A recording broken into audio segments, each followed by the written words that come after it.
moçada! Espero que todos estejam bem. Estamos aqui para mais uma aula de ED, né? Eu mudei um pouco o cenário aqui, até tá dando uma frestinha de sol, porque nós já estamos de tardezinha, quase chegando no horário da aula, né?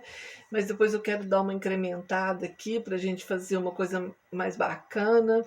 Vocês sabem que todo dia que eu venho gravar, eu acabo colocando um fundo bonitinho, mudo as minhas florzinhas de lugar, mas eu faço isso para que vocês se sintam cuidados, né?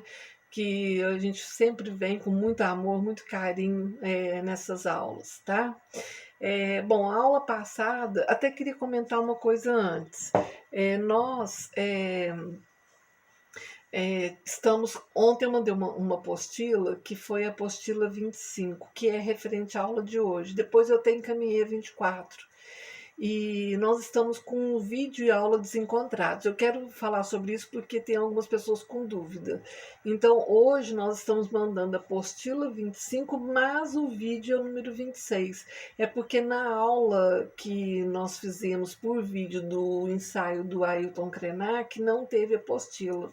Então, a apostila é a 25 e hoje esse vídeo é o 26, tá? Bom, o nosso tema da aula de hoje, moçada, é atos ilícitos. E esse tema, ele é muito importante, né? E a gente já vem falando sobre ele há umas 2 semanas. E quando nós começamos a falar sobre relação jurídica, e não sei se vocês lembram, né? A relação jurídica ela é composta de 4 elementos essenciais que são os sujeitos, o objeto, o fato e a norma protetora, né? Os sujeitos são as pessoas naturais e as pessoas jurídicas, né? Sujeito ativo, sujeito passivo. O objeto são os bens, né? E os fatos, que até foi objeto da nossa penúltima aula e da nossa última, e a de hoje, né, são os acontecimentos, né? E acontecimento é tudo que ocorre por vontade nossa ou não, né? Mas eles são jurídicos quando esses acontecimentos eles repercutem no direito. Tanto que nós temos alguns acontecimentos que repercutem que não dependem da nossa vontade para existirem, que são os fatos jurídicos naturais.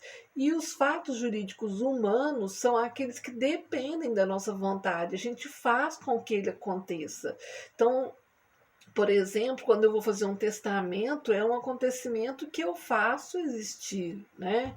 Se eu vou fazer um contrato, é um acontecimento que eu faço existir por minha vontade e que tem uma repercussão no direito. E dentro de fatos jurídicos, alguns autores fazem uma classificação, às vezes, um pouquinho distinta uma da outra, né? Não tem uma unanimidade, mas dentro de fatos, nós ainda temos o que eles chamam de atos, né? Lícitos e atos ilícitos. Os atos lícitos são aqueles que estão de acordo com o ordenamento jurídico, que nós fazemos existir por meio da nossa vontade, mas que nós fazemos existir porque tem uma norma protetiva. E já os atos ilícitos, esses são contrários ao ordenamento jurídico. São também acontecimentos, mas que eu faço existir que contraria a ordem jurídica. Tá? Dentro dos atos lícitos, nós temos o negócio jurídico, que foi tema da nossa aula passada, né? E dentro de negócio jurídico nós ainda temos contratos. Então, se a gente pegar aí só os contratos para poder fazer com que ilustrar, né, para vocês visualizarem melhor as nossas aulas, vocês vão perceber que todo dia, todo tempo, nós fazemos com que os contratos existam nas nossas vidas, né? Porque a gente contrata energia, contrata alguma coisa que eu vou comprar no supermercado, é uma compra e venda, e que existem por conta da nossa vontade, né? E de que eles existam e que eles estão de acordo com o ordenamento. Só que quando eu dou o exemplo do contrato, eu tenho que lembrar que eu tenho que ter duas vontades, sujeito ativo e sujeito passivo, acordando, os dois com vontade, os dois declarando vontade de quererem fazer existir aquele ato que a gente chama de negócio jurídico. Tá? Bom, e hoje nós vamos ver os atos ilícitos para fechar essa questão da relação jurídica. Lembrando aqui que o ato ilícito é aquele que eu pratico que é contrário à própria norma e que, por eu descumprir um dever jurídico, eu acabo prejudicando outrem, e quando eu prejudico alguém, eu sou responsável, né, por reparar todos os prejuízos que foram acometidos a essa pessoa, né? Então vamos falar de atos ilícitos. O ato ilícito ele é uma conduta então humana, né, que é violadora da ordem jurídica. Só pratica ato ilícito quem possui dever jurídico. Tá?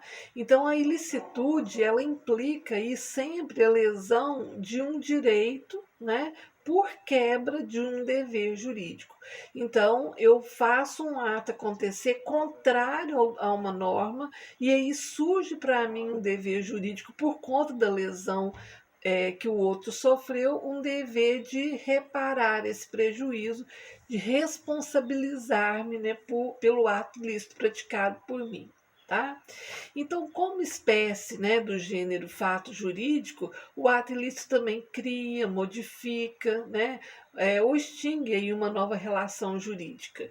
E excetuado o ilícito contratual, a prática ela gera uma relação jurídica, né, em que o autor do ilícito ele assume aí um dever jurídico de reparação da infração. Então, ele vai ter que reparar por meio das ações de indenização por danos morais e patrimoniais, tá? Então, para a configuração do ilícito, concorrem alguns elementos. Então, todo o ato ilícito ele tem que ter necessariamente uma conduta, uma antijuridicidade, uma imputabilidade e a culpa, né? Os dois primeiros, que é a conduta e a antijuridicidade, são elementos objetivos do ato ilícito, e já a imputabilidade e a culpa são elementos subjetivos do ato ilícito. Então, o ilícito ele é sempre uma conduta humana, né? Que é o primeiro elemento, tá? Ainda que instrumentalmente, né, a lesão ao direito aí se faça pela força de um ser irracional, né, ou por qualquer outro meio. Mas quem pratica o ato ilícito faz por meio de uma conduta do próprio homem, de uma vontade dele, é uma conduta humana. Já a antijuridicidade, o que significa isso? Que a ação praticada ela é proibida, né, pelas normas jurídicas. Então, a imputabilidade ela é a responsabilidade do agente pela autoria do ilícito. Então, enquanto na esfera criminal, por exemplo, né, a conduta antijurídica de um menor de idade, né, não torna imputável o seu pai o responsável, o contrário se passa no âmbito civil, em face aí da culpa invigilando. O que quer dizer isso? Quando a gente fala em licitude, nós estamos falando de alguma coisa que é contrário à norma, né? Um ato contrário. Quando essa ilicitude é civil, quer dizer que aquilo que eu pratico e pela minha prática eu prejudico alguém, eu fico obrigada a reparar esse prejuízo de forma patrimonial. Eu tiro do meu patrimônio para ressarcir o prejuízo do outro. Já na esfera criminal, isso se dá por várias formas de penalidades que nós vamos ver, né? Que é a pena privativa de liberdade, a restritiva de direitos. Então, são coisas diferentes, tá? Então, um exemplo que eu trago que agora de antijuridicidade é para dizer que a pena não passa da pessoa do infrator lá na ilicitude penal. Eu não posso buscar no representante ou no pai do menor que ele vá, então, responder pela ilicitude criminal praticada pelo seu filho. Mas na ilicitude civil, aí sim os pais ou representantes respondem, né, civilmente com o seu patrimônio pela ilicitude praticada pelo menor que causou prejuízo a terceiros. Vamos imaginar que o menor tenha patrimônio, então eu utilizo esse patrimônio de forma mitigada. O que quer dizer isso? Não a totalidade, né?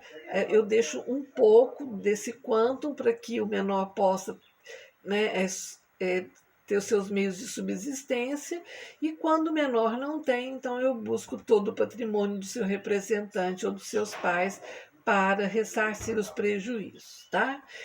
Então, moçada, a culpa ela é um elemento subjetivo referente a esse ânimos, né, que o agente ao praticar o ato tem, tá? Então, é um elemento de ordem moral, né, que indica aí o nível de participação da consciência na realização do evento. E culpa é um termo análogo, né, de vez aí que é um vocábulo que ele apresenta dois sentidos afins. Ele emprega-se tanto a culpa em sentido amplo quanto em sentido estrito. Lato sensu, né, abrange a culpa, o dolo e a culpa propriamente dita, tá? E o ato ilícito doloso é aquele praticado com determinação de vontade, voluntariamente, intencionalmente.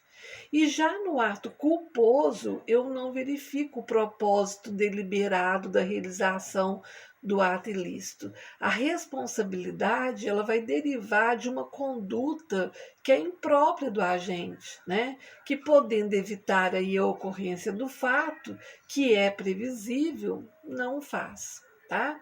Então, conscientemente, ele não deseja o resultado, mas ele também não impede o acontecimento. Então, a culpa ela pode ocorrer por negligência, imperícia ou imprudência. Bom, o que é negligência? A negligência é um tipo de culpa, né, que revela-se pelo descaso de alguém ou até pela própria acomodação. Então, é deixar de fazer o que era para ser feito. Quando eu deixo de fazer alguma coisa que eu tinha que fazer, então eu ajo com negligência. Tá? O agente do ato, ele possui aí um dever jurídico, né? E ele não toma as medidas necessárias e que estão aí ao seu alcance. Já na imperícia, que é o outro tipo de culpa, né? A culpa aí ela se manifesta por falhas de natureza técnica, né? Por falta de conhecimento ou até de habilidade. Então a gente diz que é fazer mal feito o que ele deveria ter sido bem feito, fazer mal feito o que deveria ser feito bem, né? Ser bem feito, tá? Desculpa aí a Ana moçada. Então é quando eu tenho que fazer bem feito e não o faço, né? Faço mal feito e isso traz um prejuízo a alguém, então eu agi com culpa do tipo imperícia, fui imperito, né? E a imprudência, por fim, ela se caracteriza aí pela imoderação, né? Pela falta de cautela. O agente ele revela-se nem impossível, aí sem uma noção de oportunidade. Então é fazer alguma coisa que eu não poderia ter feito. Quando eu faço alguma coisa que eu não poderia ter feito e prejudico outrem, então eu agi com imprudência. Vamos fazer uma diferença. Negligência e imprudência são coisas diferentes. A negligência eu deveria ter feito e não fiz e, portanto, prejudiquei. E a imprudência, eu fiz o que eu não poderia ter feito, e aí prejudiquei alguém, e fico obrigado à reparação desses prejuízos. Bom, a consequência prática, né, dos atos ilícitos é sempre a reparação dos danos, tá? Ou até a sujeição aí a alguma penalidade prevista por lei ou até por contrato. O Código Civil Brasileiro, lá no artigo 186, ele define ato ilícito como, ele diz, é aquele que, por ação ou omissão, então aí está o elemento conduta, né? Voluntária, dolo, tá? Negligência ou imprudência, culpa propriamente dita, né? Violar direito, e causar dano a outrem, ainda que exclusivamente moral, né, ele comete um ato ilícito. E tal definição ela é complementada aí pelo artigo seguinte, que é o 187, onde se considera aí o ato ilícito, né, o ato praticado também com abuso de direito, que nós vamos falar daqui a pouquinho, tá? E para situações especiais, né, o Código Civil acaba dispensando aí o elemento culpa na caracterização do ato ilícito. Lembrando que tanto 186 quanto 187, os artigos do Código Civil, eu combino com o 927, também do Código Civil, porque quem pratica ato ilícito ou ato ilícito do tipo abuso de direito fica obrigado, conforme o 927, a reparar os prejuízos por meio das ações de indenizações por danos morais e patrimoniais. Vamos falar das categorias, né? Fundamentalmente, há duas categorias de ilícito. Nós temos o civil e o penal. Bom, no primeiro, que é o civil, o descumprimento do dever jurídico contratual ou extracontratual, ele contraria as normas de direito e tem, por consequência, né, a entrega aí de um bem ou de uma indenização. Então, o ato ilícito é qualquer conduta que prejudica outrem, que nasce para aquele que o praticou um dever jurídico de reparação do prejuízo. Já o ilícito penal, ele ocorre quando a conduta antijurídica, né, ela se enquadra em um tipo de crime definido em lei. Então, aí a sanção penal, ela consiste geralmente em uma pena privativa de liberdade, restritiva de direitos ou até mesmo multa, se for o caso, né? E uma coisa interessante aqui se falar é que nem todo ilícito penal é ilícito civil e o contrário também, né?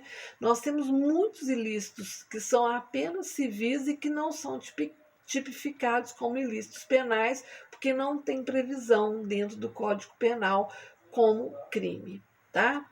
Bom, quais são os excludentes do ilícito? Quando é que eu não vou responder é, pelos danos ocasionados a terceiros? Quando é que eu me excluo dessa responsabilidade? Mesmo praticando um ato ilícito, eu não fico obrigada a repará-lo. Então, o artigo 188 do Código Civil, ele apresenta três excludentes para a ilicitude. São três formas que eu pratico o ato ilícito, mas eu não fico obrigado a reparar o prejuízo por meio de indenizações, que é a legítima defesa, o exercício regular de um direito e o estado de necessidade. Bom, a legítima defesa, a gente sabe que essa é uma medida de natureza especial, extraordinária, né?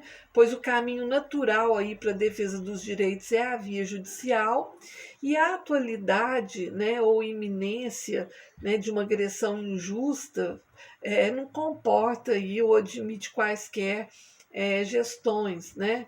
A reação moderada a título de defesa, além de direito, é também um dever moral, tá? O exercício regular de um direito. O direito subjetivo, moçada, é para ser exercitado, né? A sua utilização normal, de acordo com a sua finalidade, não caracteriza qualquer ilícito, mas pode acontecer que eu estou no exercício regular de um direito meu e ainda assim prejudico outrem. Mas se esse prejuízo se deu dentro de um exercício regular de um direito meu previsto por norma, me exclui da responsabilidade de indenizá-lo. E o estado de necessidade, que se apresenta aí sempre um conflito, né, entre direitos pertencentes a titulares distintos, né? E para tutelar aí o direito próprio, alguém destrói, né, ou inutiliza o bem jurídico de outrem, tá? E essa ação ela é ilícita apenas se ela não excede aí os limites indispensáveis à remoção do perigo. Bom, depois disso nós vamos falar um pouquinho sobre a teoria subjetiva e objetiva da responsabilidade. Para a teoria subjetiva, que é abraçada de forma ampla pelo direito brasileiro, né, na esteira aí das grandes legislações, a culpa ela é essencial à caracterização do ilícito. Então, a vítima, quando ela vai alegar que foi prejudicada, ela tem que fazer prova, em regra, né, da culpa daquele que praticou o ato ilícito, ou seja, da negligência, da imprudência ou da imperícia, ou se foi de forma voluntária e dolosa, né? Sem ela, então, não há ilícito, não há a responsabilidade. Já na esfera criminal, a teoria subjetiva ela é absoluta. Então, vamos lá, em face do princípio aí, o ônus da prova cabe a quem a alega, né?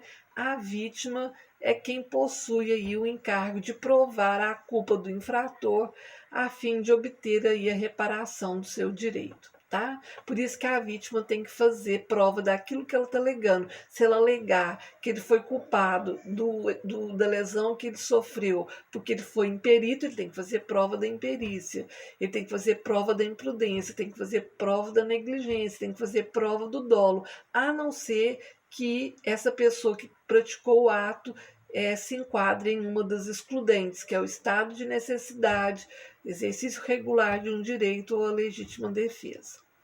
Modernamente, moçada, em face até do progresso científico e tecnológico, né, que transformou aí a sociedade em um aparelho complexo, né, onde o homem convive com o perigo e ocorrem aí a cada instante as mais variadas formas de acidente, né? A doutrina e a jurisprudência reconhecem a necessidade aí de proteger de um modo mais eficaz o interesse da vítima aí pelo ressarcimento. Então, a contribuição que a doutrina e a jurisprudência têm dispensado, né, ao problema social e jurídico consiste aí em alguns progressos técnicos, né? E com a finalidade também de corrigir as distorções, né, e injustiças aí que decorrem da aplicação da teoria subjetiva. Aí vários juristas conceberam a responsabilidade sem culpa e traçaram aí os lineamentos da teoria objetiva ou do risco. Né? Então, várias leis nacionais elas adotam os princípios da teoria objetiva quando a atividade normalmente desenvolvida gera um risco aí para os direitos de outrem. Então, depende da teoria do risco da atividade. Se ela gera naturalmente risco para os direitos de outra pessoa, então adota-se a teoria objetiva, onde não tem que se discutir culpa. Caso ocorra um prejuízo, obrigatoriamente, aí aquele que o prejudicou já fica obrigado a repará-lo, tá? E por fim, o último tema que é muito legal, que é o abuso de direito, que está lá no artigo 187, que é também considerado um ato ilícito, né? É uma forma especial aí de prática, né, do ilícito, que pressupõe aí a existência de um direito subjetivo, tá? O seu exercício anormal, né, e o dano ou mal-estar provocado às pessoas. Então, no passado, predominava o caráter absoluto dos direitos. Só que os titulares, eles poderiam utilizar, né, os seus direitos sem quaisquer limitações, pois quem usa do seu direito a ninguém prejudica. Só que atualmente a teoria do abuso do direito, ela não apenas é reconhecida, como também considerada indispensável à segurança social. Então, a necessidade de proteção aos interesses coletivos torna aí inadmissível, né, que o espírito de emulação, né, ou capricho de um possuidor de um direito prejudique o bem-estar social. Então, o direito subjetivo ele deve ser utilizado, mas de acordo com a sua destinação, né, com a finalidade que lhe é própria e dentro dos limites impostos pelo interesse coletivo. Então, eu tenho lá, né, no direito o meu direito subjetivo, né?